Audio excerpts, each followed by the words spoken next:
todo lo que vamos a ver en este tema es 351, lo que pasa está desarmado, está desglosado y está explicado en forma, no siempre en forma ordenada como está en el 351, para darle un entendimiento, pero lo que vemos en este tema y lo que está en el módulo que ustedes pueden leer es el 351 explicado.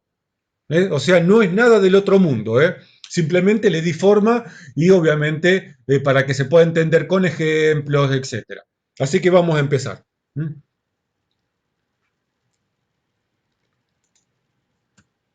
Bien, vamos a pasar esto. Son algunas imágenes que tengo. ¿Eh? Bien, ¿cuál es el temario? ¿Mm? Miren, está preparado para los cursos que doy fuera del instituto. Vamos a ver todo 351. Factor de ocupación, unidades de ancho de salida, número de medios de escape, superficie de piso, verificación de pasillos o ruta de escape, el concepto de situación o de ubicación de medios de escape, verificación de cumplimiento de medios de escape, y después vamos a ver la idea de cómo calcular medios de escape múltiples. Es un poco el trayecto que vamos a ver con este tema. Algunos aspectos básicos a tener en cuenta. Para la verificación legal de un medio de escape, partimos de las bases que ya en la empresa están definidos los medios de escape. O sea, alguien se tomó el trabajo de definir cuáles son las rutas de escape o, como le llama el 351, cuáles son los medios de escape. Si no tengo un plan de evacuación y no tengo definidos los medios de escape, está claro que no tengo nada que verificar. ¿Se entiende esto? Primer paso para poder verificar los medios de escape es tener en cuenta que tengo que tener definidos los medios de escape que lo hicimos en el plan de evacuación, como un medio o una ruta de escape provisoria. Provisoria porque queda a consideración del simulacro y a consideración básicamente desde el punto de vista legal al cumplimiento del decreto 351. Otro concepto que hay que entender, que a veces esto cuesta un poquito más. Un medio de escape es parte de las características constructivas del edificio. El medio de escape se debe diseñar cuando se diseñe el edificio. Es como que el edificio no tenga caja de escalera. Fue un error constructivo del edificio. No puedo yo después diseñar una caja de escalera que no puedo dónde colocarla. Lo que pasa en la práctica, nosotros, como por lo general los medios de escape no fueron diseñados en conjunto con el edificio, seleccionamos el medio de escape que mejor podamos, el que encontramos y que sea más útil para poder sacar a las personas. Pero no quiere decir que esté bien. ¿Eh? ¿Se entiende esta idea? El medio de escape es un diseño, es parte de las características constructivas del edificio y debe ser construido junto con el edificio. Después hacemos lo que podemos cuando estamos en la práctica cotidiana. No es una selección posterior nuestra. ¿Se quedó claro esto? Esto es medio raro, como una ruta. Bueno, no es tan fácil. Hay que tener en cuenta que también el 351 es medio limitado. No es malo, bueno, no es malo, no le pego a nadie. Es un poco vetusto el 351 del año 79. Esta parte de incendio prácticamente no ha tenido actualización desde el año 79. No es malo, sí es medio escaso, medio pobre en algunas cuestiones y te deja como medio pagando, medio en grises tiene. Pero bueno, no quiere decir que no podamos hacer cosas con lo que tenemos. Marco legal a aplicar.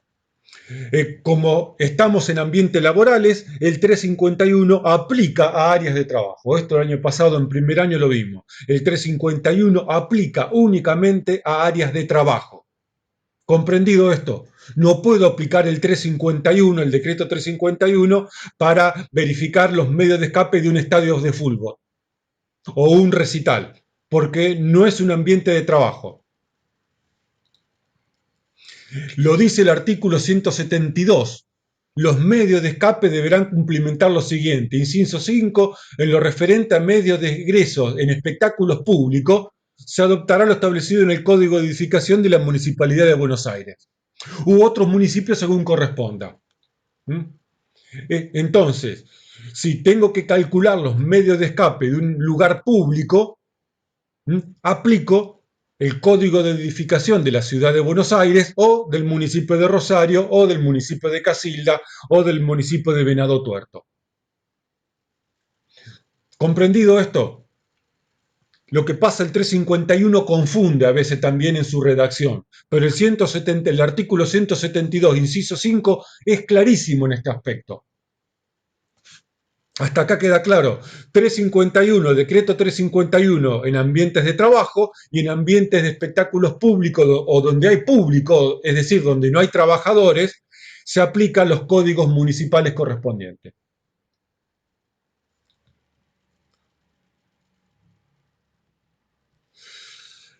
No estamos en el salón, así que no me pueden decir, pero ¿alguien sabe de qué se trata esto? Los escucho, o los leo. Alguien que me diga de qué se trata esto, estas fotos. Olavarría. Olavarría, Recital del exactamente. Indio. El último recital del Indio, ¿eh? Lleno de indiecitos. ¿Saben cuántos indiecitos había en el recital?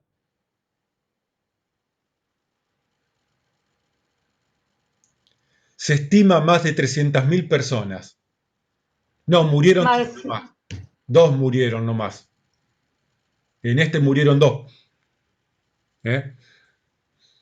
Que no se lo atribuye se lo atribuye a otros factores, pero bueno, tiene que ver con el recital. Me ha tocado la oportunidad de estar con personas que se dedican a la organización de eventos musicales y charlando sobre el tema, porque obviamente les pregunté y hablamos del tema, me confirman que había entre 300.000 y 400.000 personas en Olavarría viendo el recital del Indio Solari. En este lugar de 300 metros por 600 metros, vamos ya después más adelante a sacar las cuentas, había 300.000 personas. 100.000 más, 100.000 menos, ya a esta altura poco hace la diferencia. Y para que tengan en cuenta, yo no fui y no creo que vaya a ir algún día, sería espectacular ir a estar en un lugar con 300.000 personas viendo un recital de música, debe ser algo fabuloso para estar, espantoso al mismo tiempo y fabuloso por las condiciones. Pero las personas, acá estaba la parte donde estoy marcando con el ratón, están las partes del escenario, que sería esta zona de acá, y la parte verde es la parte donde salieron el ingreso y la salida. 300.000 personas salieron por 3 puertas por los caminos marcados en verde. No hubo una masacre hablando de morirse de a miles de personas, porque seguramente los que son creyentes pensarán que Dios estaba mirando el recital porque le llamó la atención. Y es altamente factible. Una estampida, algún loco gritando, algún loco que se hubiese puesto a empujar en ese momento de la salida y hace una masacre. Recuerden el accidente de Puerta 2 en River. Imagínense si pasaba algo similar en este lugar, con 300.000 personas queriendo salir al mismo tiempo. Me ha tocado hablar con chicos que han estado mientras doy curso, pues daba en la época que daba curso por el país, porque ahora con la crisis no los tuve que dejar de hacer. Me han contado que, me acuerdo hablar con una chica en Neuquén, si no, mal no recuerdo, y me dijo, estaba ahí en Olavarría, y estaba apretadita así, intentando salir, y no podía moverme para el lugar que yo quería. Iba donde la gente me llevaba. Así fue la salida. Y salían todos. Después me dijeron que algunos lograron romper un poco la zona perimetral y salieron por los costados, pero la mayoría, muchos empezaron a salir por la entrada. 3 puertas para evacuar a 300.000, 400.000 personas. Después vamos a hacer las cuentas, vamos a ampliar. Pero esto para presentar un poquito de qué estamos hablando. Bien, vamos a empezar a ver resistencia al fuego de las estructuras. Algunos conceptos que el año pasado vimos así en Matafuego muy por encima, vamos a verlo como corresponde en la materia. Bien, ¿qué se define en el decreto 351 como resistencia al fuego? El anexo 7 del decreto 351 están las definiciones en el inciso 1. el inciso 1, yo les recomiendo que mientras yo estoy explicando tengan el decreto en la mano y lo vayan siguiendo para que después cuando estén trabajando o cuando estén en el parcial o en el final resolviendo problemas, no se encuentren con algo novedoso en el decreto. Así que les recomiendo, en el salón los estaría retando por no tener el decreto en la mano. En este momento no lo puedo hacer, así que se los recomiendo que lo hagan. El anexo 7, en el inciso 1, tiene todas las definiciones relacionadas a incendio. ¿Y qué es la resistencia al fuego? En principio el nombre daría de pensar que es el tiempo que tarda algo en quemarse. Totalmente errada esa idea de que la resistencia al fuego sea el tiempo que tarda algo en quemarse. Es todo lo contrario. Es una propiedad que se corresponde con el tiempo expresado en minutos durante un ensayo de incendio, o sea que la resistencia al fuego surge de un ensayo de incendio, después del cual el elemento que se está ensayando pierde su capacidad resistente o funcional. Es decir, para ponerlo en un ejemplo, es el tiempo que una columna cuya función es soportar carga resiste a un ensayo de incendio sin que pierda la capacidad de resistir la carga para la cual fue diseñada. Es el tiempo que una puerta resistente al fuego puede funcionar como puerta resistente al fuego sometida a un ensayo de incendio. Es el tiempo que una pared resistente al fuego, que su función es separar un incendio de un lugar a otro, resiste los embates del incendio sin que pierda la función de ser pared resistente al fuego. ¿Se entiende el concepto de resistencia al fuego? ¿De qué estamos hablando? Si yo sometiera un edificio a un incendio, la resistencia a fuego del edificio es el tiempo que el edificio soporta el fuego sin venirse abajo, sin derrumbarse. ¿Comprendido este concepto de resistencia al fuego? Vayan diciéndome, no entiendo, porque para mí las cosas son simples, son sencillas de entender. Para ustedes, que muchas de estas cosas son nuevas, puede ser que no sea tan obvio.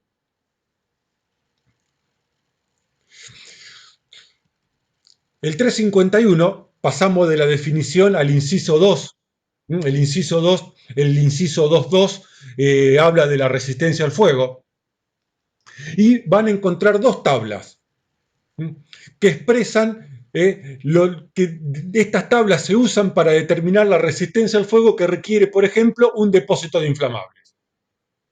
O la resistencia al fuego que requiere un sector de incendio, que ya vamos a verlo a continuación.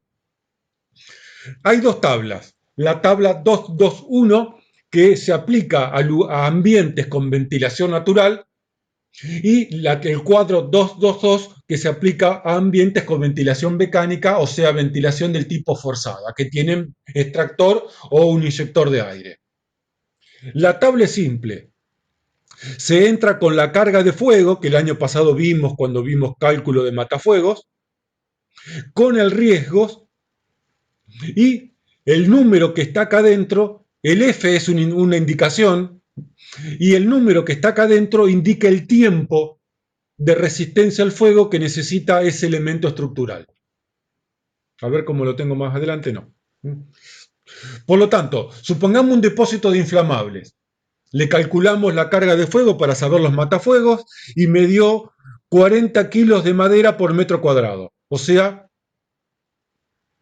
31 a 60. Ahora vamos a verlo. El año pasado vimos esto, los riesgos, pero lo vamos a repasar ahora.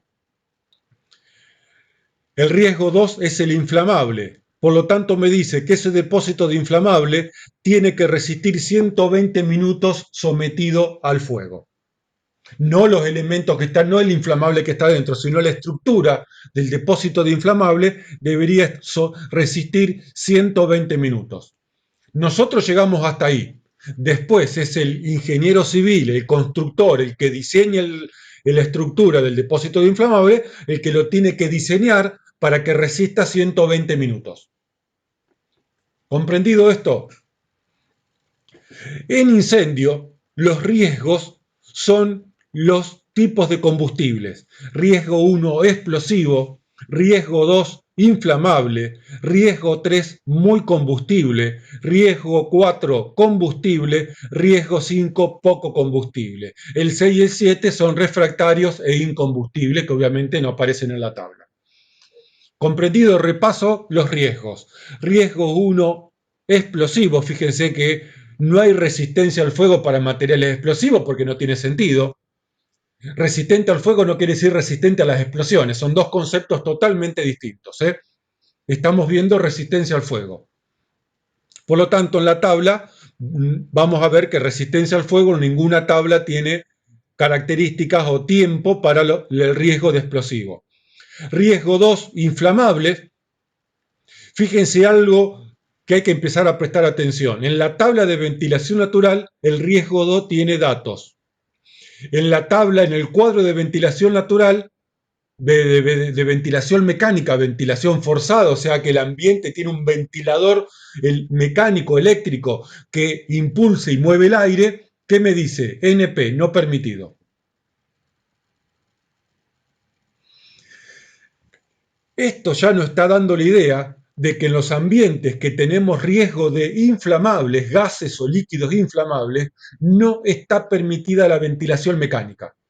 No puedo colocar en mi depósito de inflamable un extractor a ventilación mecánica o forzada, porque ¿qué va a generar? ¿En qué se va a transformar esa ventilación mecánica?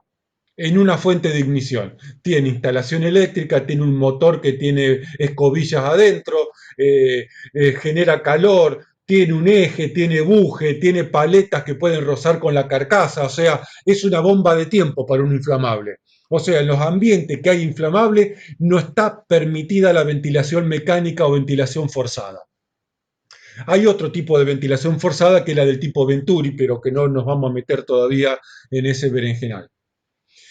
Riesgo 3, muy combustibles, fíjense las dos tablas. Riesgo 4, combustible. Riesgo 5, poco combustible. ¿Comprendido? ¿Alguna duda con esto?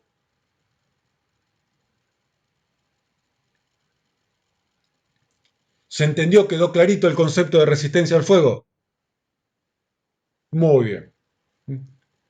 Cualquier cosa, empiecen a hacer la ejercitación. Si tienen dudas, la clase que viene, la videoconferencia que viene, lo resolvemos.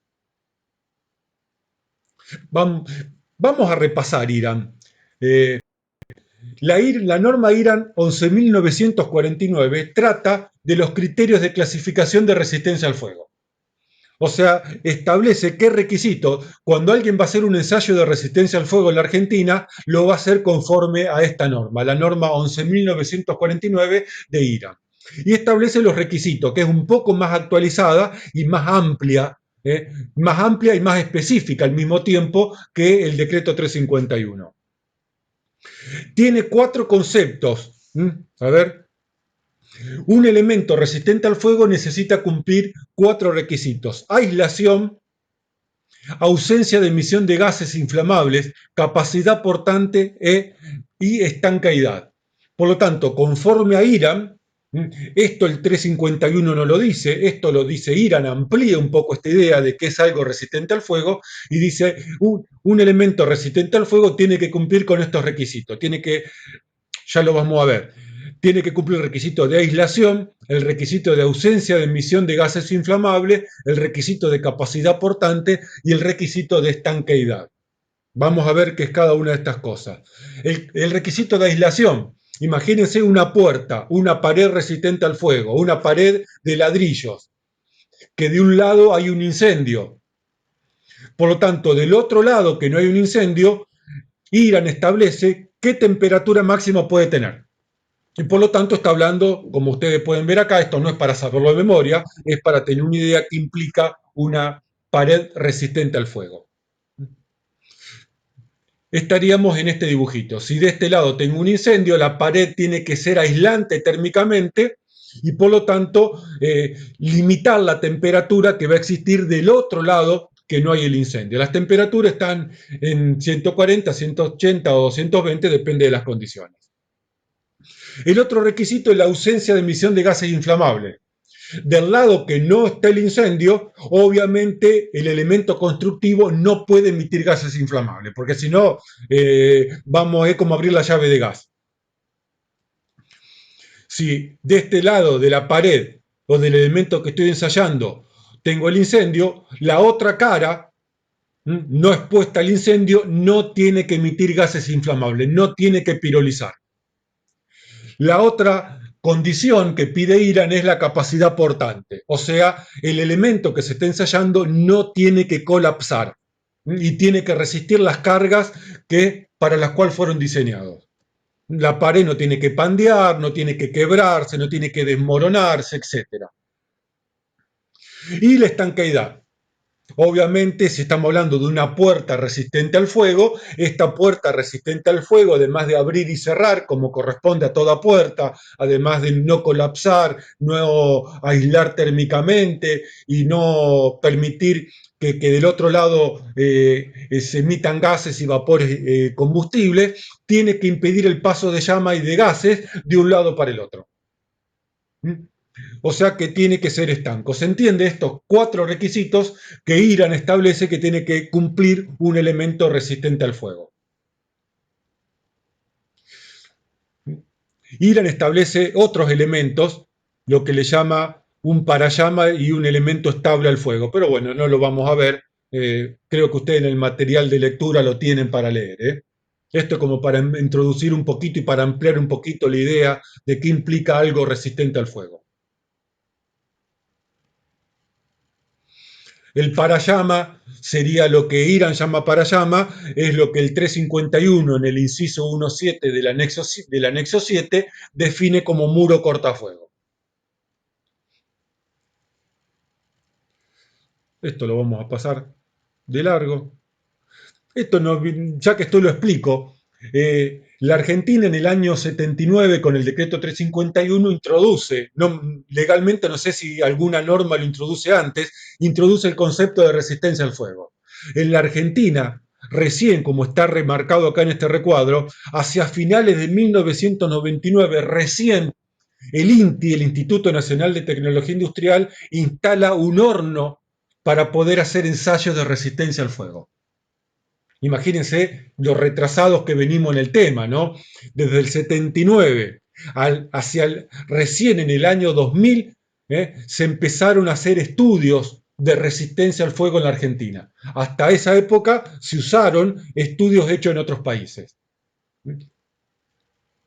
Si alguien quiere este informe, lo busca en el INTI con el nombre, o me lo pide, yo se los mando.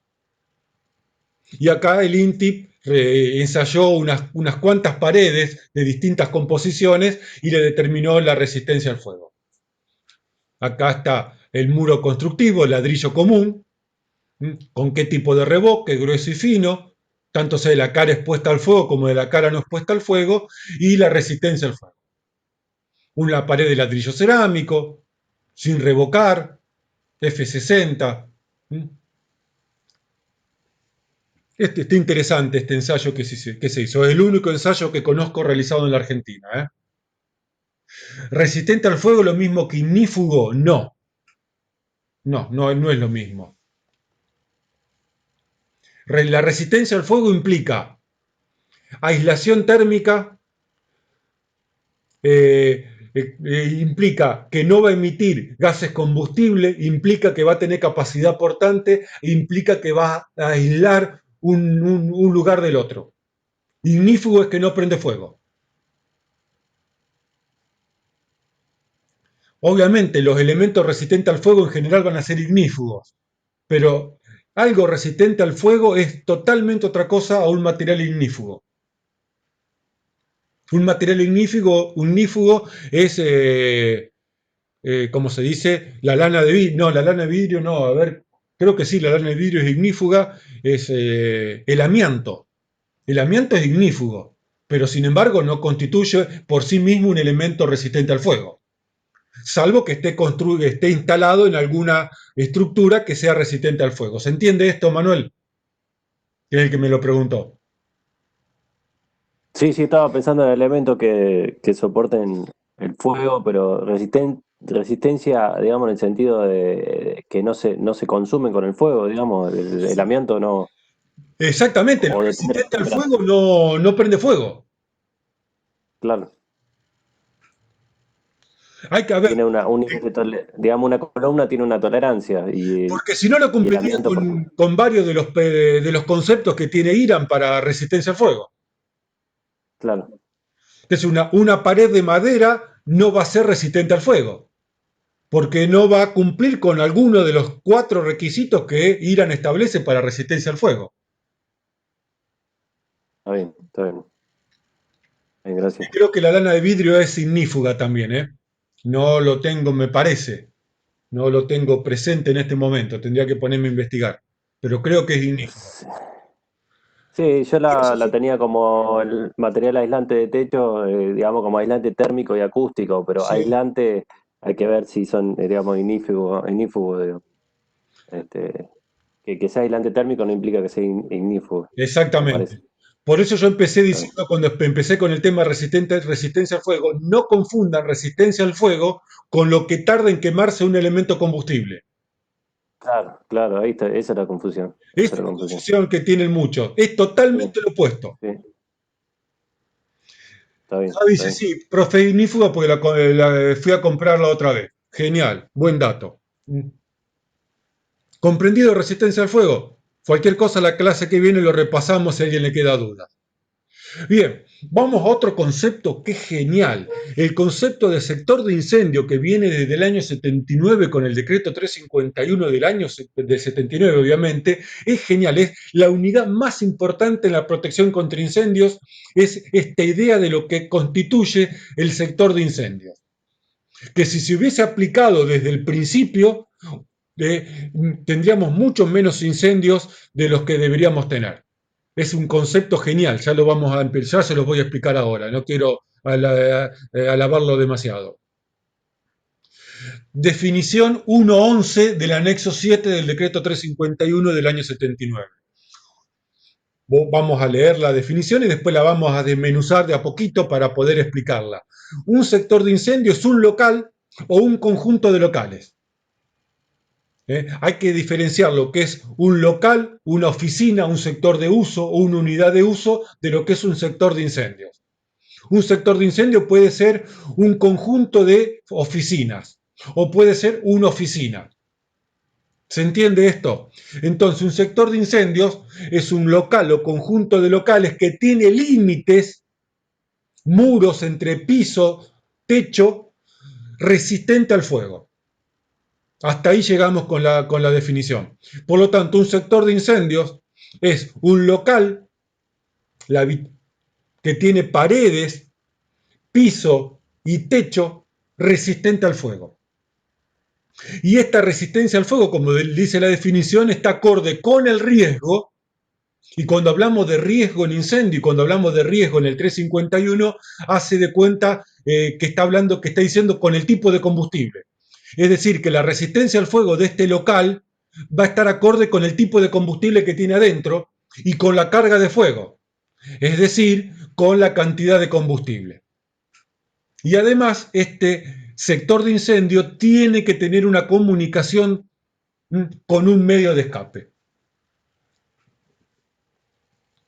Vamos a desarmar esta definición. Un sector de incendio, por lo tanto, me da qué idea. Si yo digo que un sector de incendio tiene paredes, tiene piso y tiene techo resistente al fuego, y la resistencia al fuego es el tiempo que tarda estructuralmente esos elementos constructivos en soportar el fuego, el sector de incendio es una caja fuerte para el incendio.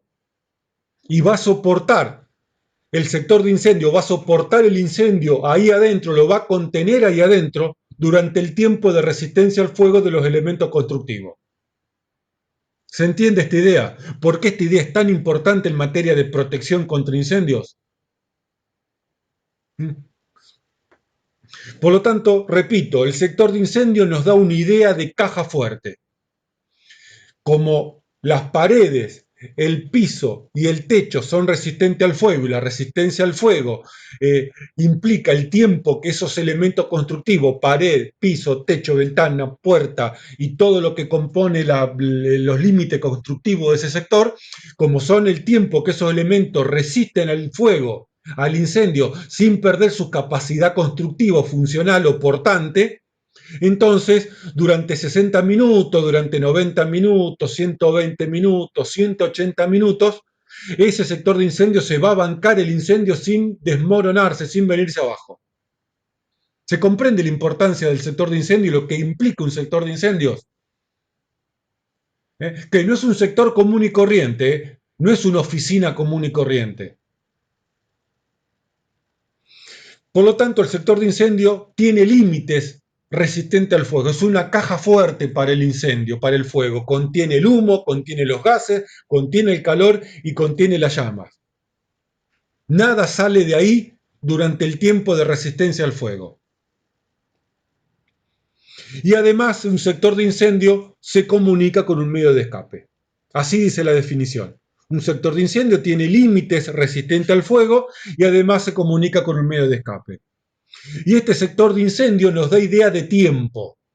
¿Tiempo de qué? Tiempo de respuesta. Porque si yo digo que el sector de incendio va a contener el incendio durante 60 minutos, los bomberos tienen 60 minutos para llegar, para tirar sus mangueras y para apagar el incendio. Miren lo importante que es esto. Tiempo de estabilidad. Si los bomberos supieran la resistencia al fuego de los edificios donde tienen que entrar, van a saber cuánto tiempo pueden estar ahí adentro sin arriesgar su vida. Y además, como estamos hablando de evacuación, si el sector de incendio mantiene el incendio en ese sector durante 60 minutos, tengo 60 minutos para salir. ¿Por qué? Porque el incendio va a estar ahí adentro durante 60 minutos, durante el tiempo de resistencia al fuego, que puede ser 60, 30, 90, lo que salga de tabla. Esta es la importancia del sector de incendio. Es una caja fuerte y por lo tanto me da tiempo de respuesta de las brigadas de emergencia, tiempo de estabilidad estructural y tiempo de evacuación. Y la resistencia al fuego va a depender del tipo de combustible, es decir, del riesgo, repito, riesgo 1 explosivo, riesgo 2 inflamable, riesgo 3 muy combustible, riesgo 4 combustible, riesgo 5 poco combustible. Se lo deberían saber de memoria como la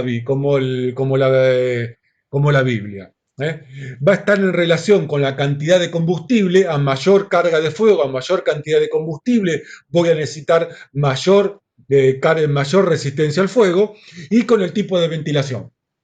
Si no es lo mismo la resistencia al fuego que se le exige un ambiente con ventilación natural que la que se le exige un ambiente con ventilación mecánica. Podemos ver o pueden verlo ustedes esto en las tablas. ¿Comprendido hasta acá? ¿Se entiende qué es la resistencia al fuego? Perdón, ¿qué es el sector de incendios? ¿Alguna duda con la idea del sector de incendios? Ya después vamos a seguir trabajando más en detalle con esto. Estamos introduciendo algunas ideas para ir construyendo lo que necesitamos para entender cómo verificar legalmente un medio de escape.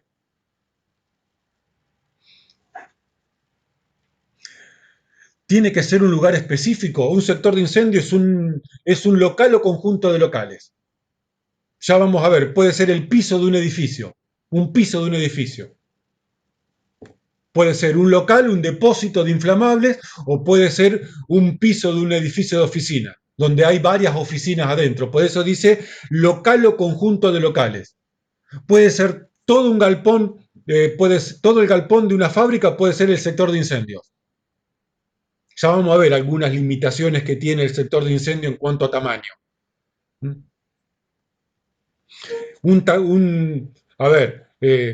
Un taller mecánico, un taller de herrería, el galpón es un sector de incendio. O pueden ser dos sectores de incendio, depende cómo esté diseñado. Depende de lo que me permita hacer la legislación en materia de cómo puedo dividir y separar los sectores dentro de ese ambiente. ¿Comprendido?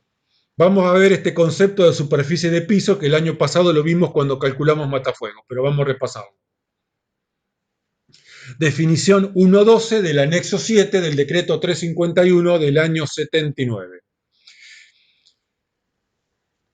¿Qué tiene en cuenta como superficie de piso el 351? Que acá puede cambiar con respecto a los códigos de edificación local. Hay que tener mucho cuidado cuando aplico código de edificación local con respecto a códigos al 351. Para el 351 la superficie de piso es el área total, comprendido dentro de las paredes exteriores del sector, a los cuales le va a descontar las superficies ocupadas por el medio de escape, locales sanitarios y otros que sean de uso común. Vamos al ejemplo. Este es mi galpón, mi taller.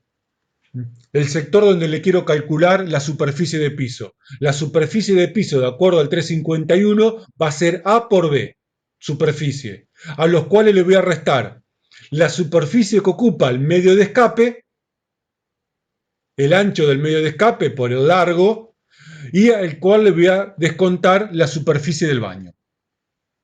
Y a lo cual le voy a descontar aquellos sectores, aquellas áreas que sean de uso común. Por ejemplo, un patio, por ejemplo, un palier de un edificio. ¿Por qué le descuento el baño? Porque el baño no es un lugar de trabajo. Las personas no trabajan adentro del baño, o están en el baño o están acá en el taller. ¿Y por qué le descuento el medio de escape? Porque el concepto de medio de escape es que es un medio de evacuación y por lo tanto, ¿cómo tiene que estar? Libre. No tiene que haber personas, no tiene que haber cosas ahí. Y por lo tanto, si no se lo descuento, me va a surgir en el cálculo una mayor cantidad de personas permitidas que la que realmente deberían ingresar. ¿Comprendido esto?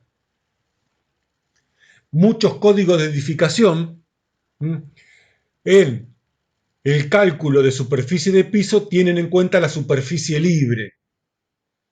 Así que mucho cuidado cuando hacen cálculos de ocupación de edificios, si lo hago por el 351 porque es un ambiente laboral o lo hago por el código de edificación porque le estoy calculando los medios de escape a un supermercado. En el supermercado los medios de escape los calculo por código de edificación porque es un área de acceso público. Al menos la parte comercial, la parte de venta. Ustedes me dirán, pero en la zona de ventas, en el salón de ventas, hay cajero, hay repositorio, hay gente de vigilancia y gente de limpieza. Pero ¿cuál es la actividad? La actividad es de acceso público, la actividad de venta, la actividad es de acceso público. Y por lo tanto, ¿qué norma predomina? Predomina la norma del código de edificación. Ahora, si yo voy a calcularle los medios de escape al área de depósito, al área de servicios del supermercado, ¿qué norma aplico? El 351, porque es un área casi exclusivamente laboral. Se entiende estas diferencias, ¿no? Que me olvidé de explicarlas cuando vimos la introducción legal. Si voy a aplicar, calcular los medios de escape de un recital, al campo, al predio deportivo donde van a estar las personas, le aplico el código de edificación. A la zona de servicios, donde van a estar los técnicos, iluminación, sonido y el resto de servicios para el recital, aplico el 351 porque es un área laboral. A un estadio deportivo lo calculo mediante el código de edificación, no mediante el 351. ¿Se entiende esto, no? ¿Está claro? Ya vamos a aplicar el 351 al recital del indio y vamos a ver la bestialidad que nos da. Nos da una burrada. Porque lo que no podemos hacer es extrapolar cuestiones laborales a cuestiones públicas. Porque las cosas no son así. Lo laboral está pensado para ambientes de trabajo. Y no puedo extrapolarlo sin hacer un estudio a ambientes de acceso público. Por montones de motivos. ¿Comprendido esto? ¿Se entiende qué es la superficie de piso? Muy bien. Esto es casi un repaso del año pasado, pero bueno, hay que explicarlo de vuelta.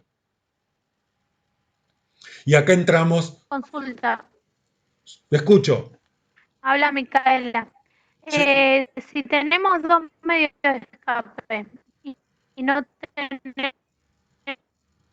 tenemos el largo de uno de ellos. No estoy escuchando nada. ¿Cómo sacar Vamos, ¿cómo calculamos la superficie de piso?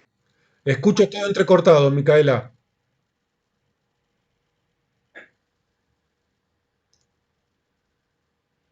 ¿Ahora se me escucha? Ahora sí. Profe, Sí, dale. Dale, dale.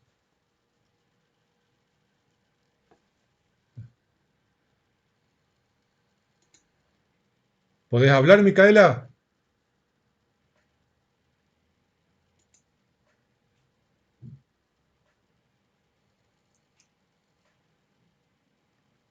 A ver.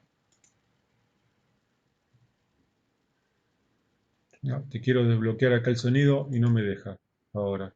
Vos, escribime lo que querías decirme. ¿Eh? Vamos a entrar ahora a explicar el factor de ocupación. El factor de ocupación se usa para calcular la cantidad de personas que pueden ingresar a cada sector, no a un sector de incendio. Micaela me pregunta, en caso de tener dos medios de escape? Ya vamos a llegar a cuando tenemos dos medios de escape, vos no te preocupes de eso, vamos construyendo la idea de a poco, no te adelantes. Cuando tengo dos sectores, cuando tengo más de dos sectores, cómo son los cálculos, cómo son las cuentas, ya vamos a llegar. Vamos a construir de a poco. Por ahora tenemos un solo sector, una sola habitación. Y la superficie de esa habitación, supongamos que estamos en un taller mecánico. Típico taller mecánico con portón donde ingresan autos adentro, para que te ubiques. Y tiene un baño en el fondo. La superficie de piso es A por B. Le resto la superficie del baño y le resto la superficie que ocupa el medio de escape.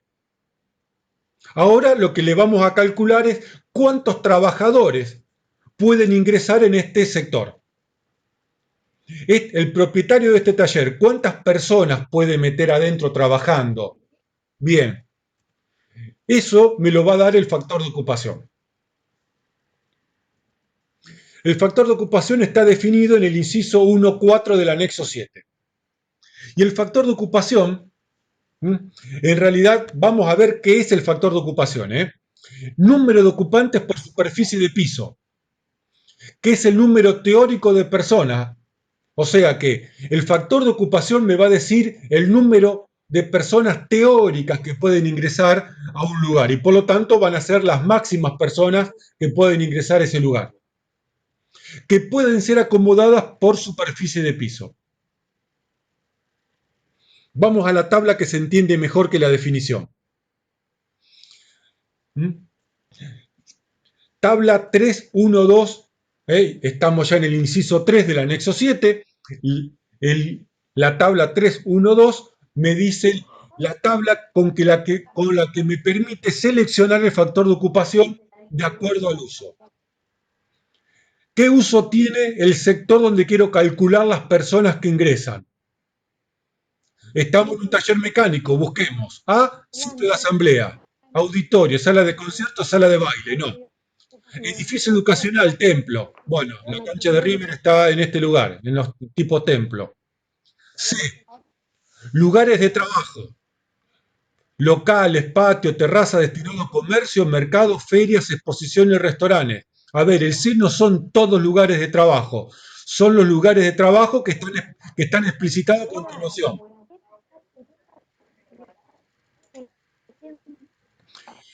D, salón de billar, cancha de bolos, bocha, esto del 79, gimnasio, pista de patinaje, refugio nocturno de caridad. Esta tabla confunde, pero bueno. El E, edificios de escritorio y oficinas, bancos, bibliotecas, clínicas, asilos, internados, casas de baile. F, viviendas privadas y colectivas. Esto es lo que confunde y mucho aplican el 351 lugares públicos. Esta tabla confunde. El G, edificios industriales. ¿Puede el taller mecánico entrar en el punto G? Sí. El H, sala de juegos.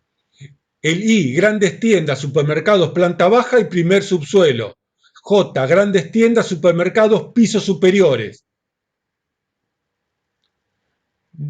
Por ejemplo, el supermercado La Gallega de que Pellegrini y Mitre, o creo que Mitre es, en la esquina, tiene subsuelo, tiene planta baja y tiene un primer piso también. O sea que, de acuerdo, si estamos hablando de planta baja o pisos superiores, va a ser el factor de ocupación que voy a elegir. Hoteles, planta baja y restaurantes, hoteles, pisos superiores, y el M son depósitos. O sea que el taller va a entrar en el punto G. ¿Se entiende? Si yo quiero saber cuántos trabajadores entran en una oficina, vengo acá. Vengo acá, perdón, Ale. Edificios de escritorio, oficinas, bancos, bibliotecas. Y este dato que me surge acá me dice, en principio, la tabla siempre tuvo mal colocadas las unidades, porque acá corrijan el decreto 351, corríjanlo a mano y coloquen metros cuadrados sobre personas. La tabla 312 me dice cuántos metros cuadrados necesita una persona de acuerdo al uso de donde está. Una persona en un edificio industrial necesita 16 metros cuadrados por persona. En un depósito local, cada trabajador necesita tener disponible 30 metros cuadrados. Otro tema a tener en cuenta con los códigos de edificación. Por lo general, los códigos de edificación utilizan la inversa como factor de ocupación.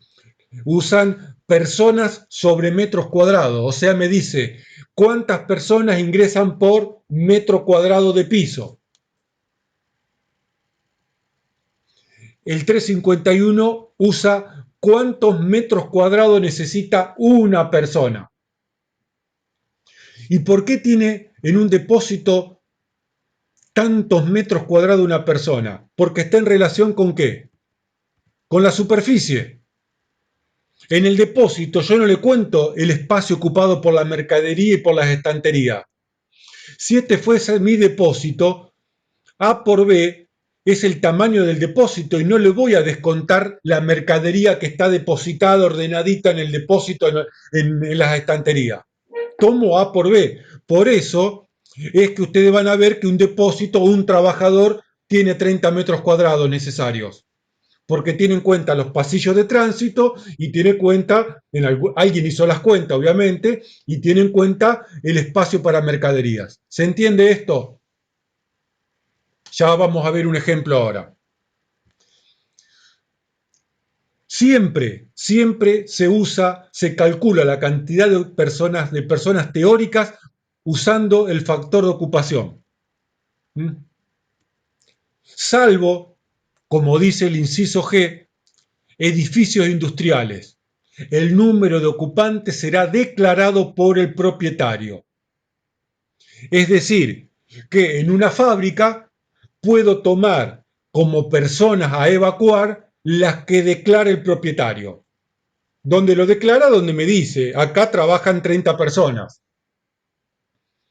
Si el propietario no me dice nada o no sabe, tomo como valor 16 metros cuadrados por persona. O sea, si esto es un taller mecánico, lo cual lo puedo asimilar a una actividad industrial, voy a tomar la cantidad de personas a ocupar, a evacuar, como las que me declara el propietario. Trabajamos tres mecánicos, me dice el dueño. Bueno, personas a evacuar 3.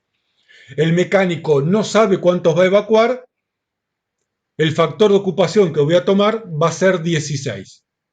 ¿Se entiende esto? Ahora lo vamos a ver con un ejemplo. Pasamos al pie de tablas. El pie de tabla tiene una redacción complicada, porque dice en subsuelo, excepto el primero, o sea, del segundo subsuelo hacia abajo, se supone un número de ocupantes doble del que resulta del cuadro anterior. Traduzco esto. ¿Qué quiere decir? Que el factor de ocupación va a ser el doble, no la ocupación en cantidad de personas. Si yo tengo un depósito en el subsuelo, voy a tomar 60 como factor de ocupación.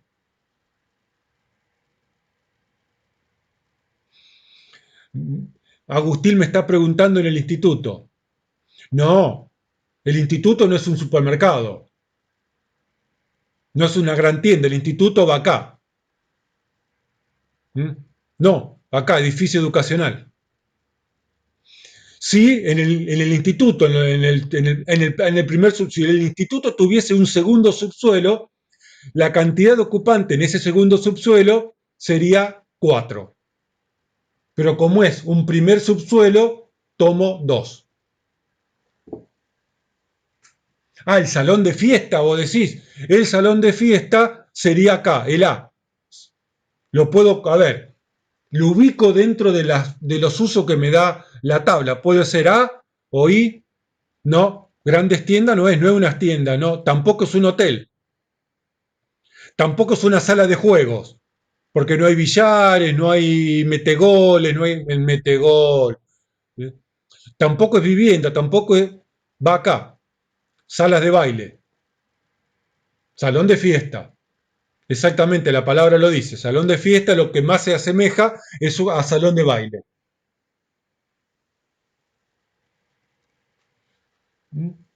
¿Comprendido? La cancha, el gimnasio, entraría dentro de esto, dentro del D.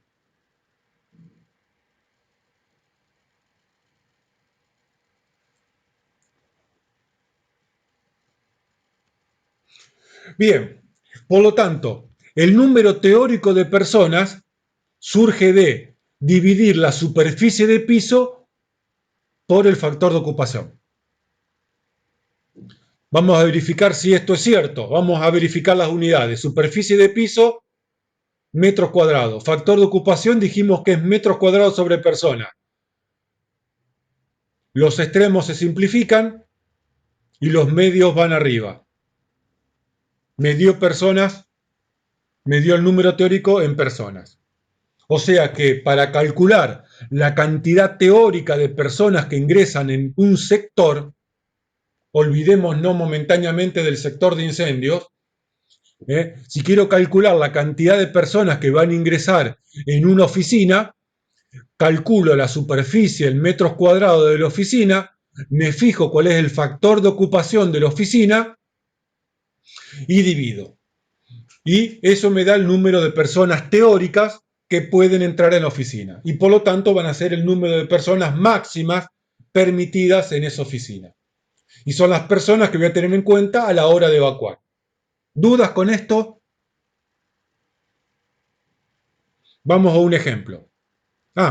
Antes de un ejemplo vamos a otro concepto más. Cuando ahora que vemos esta explicación de unidades de ancho de salida y ya vemos el ejemplo todo armadito. ¿Se entendió qué es el factor de ocupación y para qué se usa?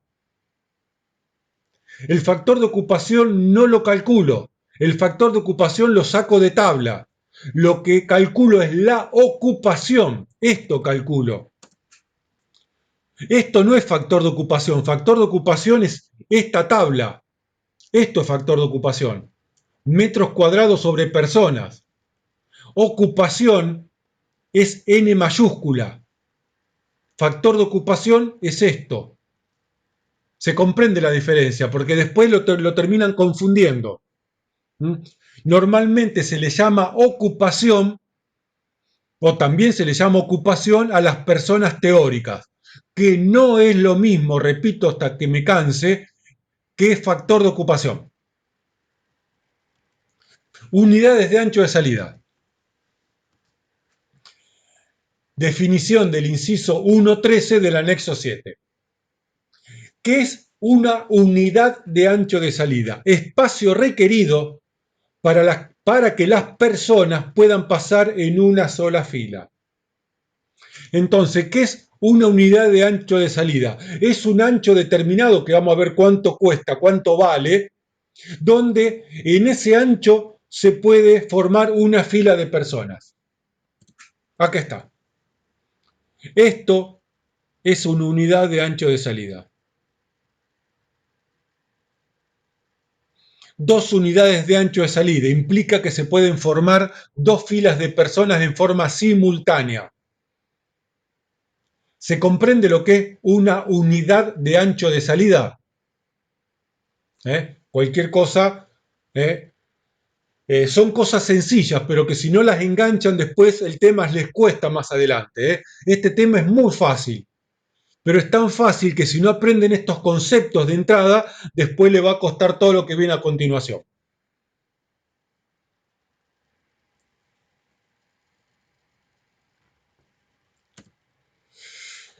Inciso 3.1.1 del anexo 7.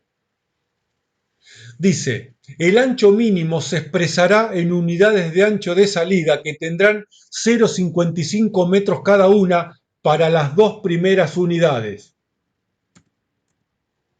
Las 2 primeras unidades valen 0,55 metros cada una.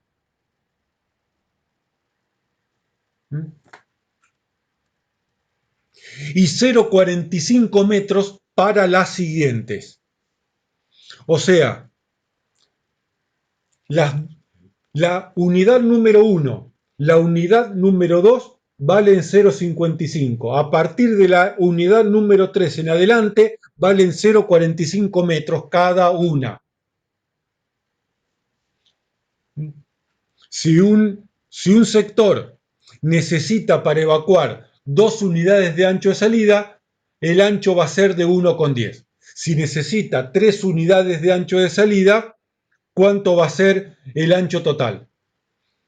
1,10 para las 2 primeras, más 0,45 para la tercera, ¿cuánto me da? 1,55 m. ¿Comprendido? Ahora esto lo vamos a llevar un ejemplo. Pero dice, esto es válido para edificios nuevos. Para edificios existentes, y aclaro esto, donde resulte imposible las ampliaciones, se permitirán anchos menores, de acuerdo al siguiente cuadro.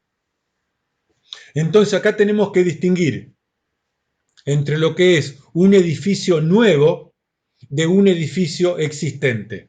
Porque para un edificio nuevo los anchos las unidades van a ser más anchas, y para los edificios existentes donde no se puedan hacer las ampliaciones, porque si se pueden hacer hay que hacerlas, se permitirán anchos menores a 0,55 y 0,45 metros.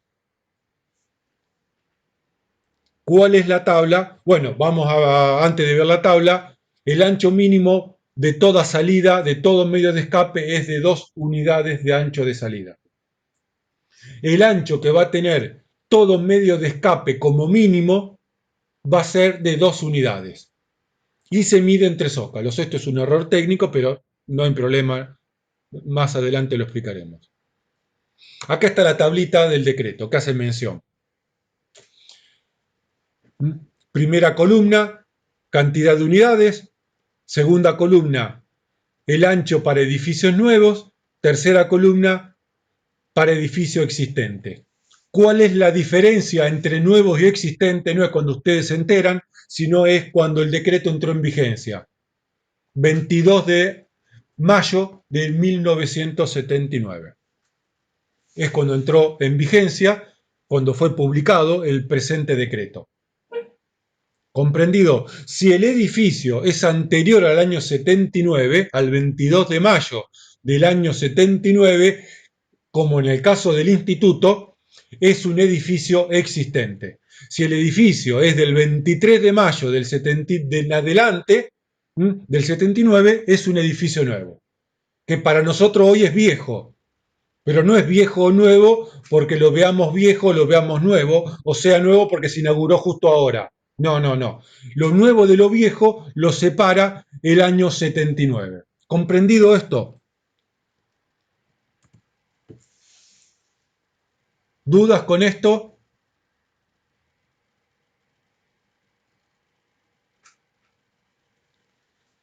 ¿Ninguna duda? Muy bien. Ahora, ¿cómo? N mayúscula es ocupación, número total de personas a ser evacuadas. ¿De dónde sale este N? De esta fórmula. N mayúscula, que es ocupación o personas teóricas. Y el N minúscula son las unidades que necesita un sector de incendio, las unidades de ancho de salida, las UAS, unidades de ancho de salida. Por lo tanto, ¿qué hace la norma? Divide la ocupación del sector dividido 100. Y este número entero me va a dar las unidades de ancho de salida que necesita ese sector, esa oficina, ese espacio. ¿De dónde sale el 100? El decreto no es explicativo porque es una norma y no se explica en sí misma. Establece que se divide por 100 y así se hace. Hay libros que dicen que el 100 sale de multiplicar 40 metros por 2,5, que es la velocidad de traslado. Dicen que sale de ahí, pero no importa si sale de ahí o sale de otro lado, lo importante es que para calcular las unidades de ancho de salida que necesita ese taller que estábamos viendo recién, voy a dividir las personas teóricas o la ocupación dividido 100. Y como hablamos de unidades, las unidades se redondean a la unidad. Las fracciones superiores a 0,5 se redondean por exceso, menor de 0 a 0,49 se redondean por defecto. ¿Comprendido hasta acá la teoría? Vamos a un ejemplo. Vamos a aplicar lo que vimos hasta recién a un boliche bailable, que no aplica, pero el ejemplo viene bien. No aplica porque es un lugar de acceso público. Tendríamos que aplicar en todo caso el código de edificación de Rosario, porque yo estoy en Rosario. Tamaño del salón, 50 por 30 metros, para hacer un bailongo como aquello. Pedazo de fiestón en 50 por 30 metros. Baila cumbia toda la noche ahí adentro. Superficie de piso, 1500 metros cuadrados. 50 por 30, 1500. La definición de superficie de piso me dice que voy a tomar toda la superficie de piso. Acá no hay baño, no hay medio de escape, lo estamos haciendo muy simple el ejemplo. El factor de ocupación para un salón de baile es 1. Inciso A de la tabla 312. La ocupación de ese salón de baile es 1500 dividido 1. Por lo tanto, en ese salón de baile entran 1500 personas teóricas. De acuerdo a esto, no podrían ingresar 1501 personas. Esa una persona se queda afuera hasta que salga alguien. En realidad no pasa esto, pero la teoría es así. Vamos a calcular cuántas unidades de ancho de salida. Las unidades de ancho de salida que necesita son N mayúscula, que es la ocupación, o personas teóricas dividido 100. 1500 dividido 100 me da 15 unidades de ancho de salida. ¿Qué quiere decir esto? Que para poder evacuar estas 1500 personas, se van a tener que poder formar 15 filas en forma simultánea. Este salón de bailes va a tener que permitir en sus medios de escape que se puedan formar 15 filas de personas. ¿Se comprende? Vamos a calcular qué ancho total tendría que tener este medio de escape si fuese único. La norma dice que las dos primeras unidades de ancho de salida valen 0,55 cada una. Primera unidad, segunda unidad. Si son 15, me sobran 13. Las siguientes 13 valen 0,45 cada una. O sea, que si este salón de baile va a tener un solo medio de escape. Ese medio de escape va a tener que tener 6,95 metros de ancho. ¿Se entiende esto?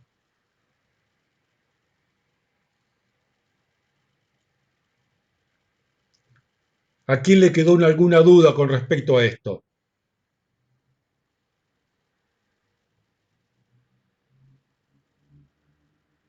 Exactamente. Por ahora, supongamos que es una puerta. Ya vamos adelante, más adelante vamos a ver que no es una puerta solamente. Pero, como dice Gonzalo, este salón de baile debería tener una puerta de 7 metros de ancho para permitir la evacuación de 1.500 personas, formando en esos 7 metros 15 filas de personas en forma simultánea. Habría que hacer la cuenta, la práctica, el ejercicio.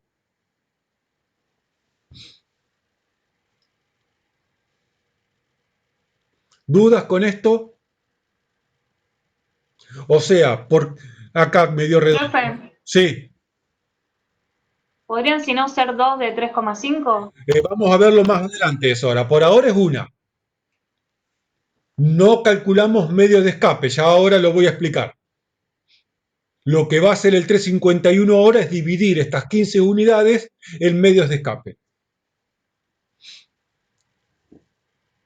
Lo que pasa, vamos a terminar acá, porque medios de escape me va a llevar bastante tiempo la explicación y la voy a tener que dejar a medias. Entonces prefiero terminar acá y la clase que viene, de última, repasamos estos conceptos. Yo les recomiendo que hagan y respondan las preguntas que tienen relacionadas a estos temas.